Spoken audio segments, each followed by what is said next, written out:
all student debt. That's one demand from those protesters who get so much attention.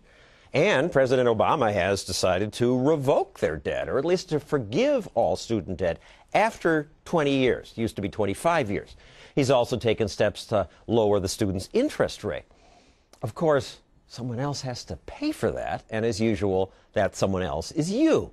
So I say that's wrong, but Newsday columnist Ellis Henican says it's right. Why is it right?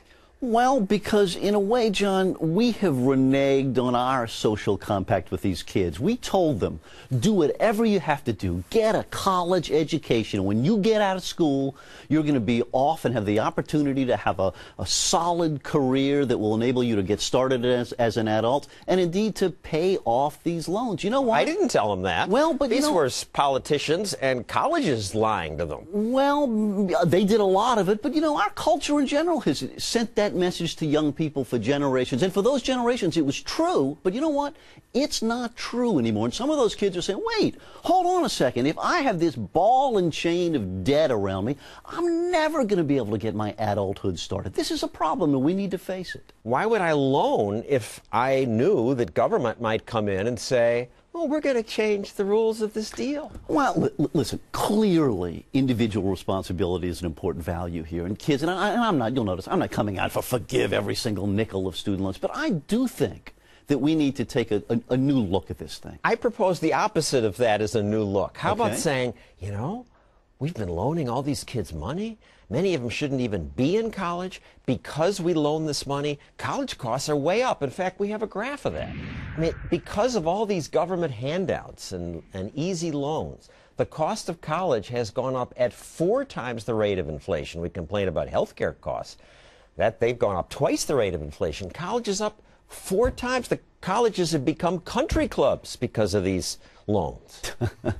They still make the kids study, I hope. But listen, John, do we really want the consequences of following your path? What if all good colleges become only a place where the super wealthy can send their kids? We'll have dumb kids of rich people filling Princeton and Yale and Harvard, and middle-class kids, hardworking, smart, talented kids who are depending on these loans.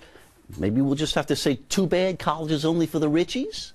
But I don't think that's going to happen. There are still plenty of loans out there, and if a bank looks at you and says, this is a smart kid, he's going to have a good job and pay this back. The unemployment rate for college grads is just 5%. And there are many far needier people. How about ugly people and short people? They make less. Do we need to forgive their loans too? Listen, life is tough all over, no doubt about it. Life is, and it's less tough than it used to be. But I think that we ought to be able to find some middle ground here, somewhere between, hey, just forgive everybody, kids, too bad, don't pay off your debts, and no matter how responsible you are, no matter how hard you work, too bad, we're never coming for you. We're partly responsible for this. But aren't we responsible for saying, keep your promises? This is a contract? I mean, some of these kids, the loans were so easy, they don't even know what they're paying. And at Virginia Tech, they advertise dining hall serves lobster and London broil. At Arizona State, they brag about their 20,000-foot community center with a movie theater and pools. Colleges have become country clubs because we're too generous with taxpayer money. Well, okay, fair enough, but we don't want the other side to happen, right? We don't want it only to be the super affluent kids in those schools affording those things. And that is what's going to happen if you don't give kids a reasonable path. Work hard, pay your debts responsibly, and you know what? Maybe we'll pay give your you a debts little responsibly. Help, and maybe we'll reward you by giving you a little help along the way, huh?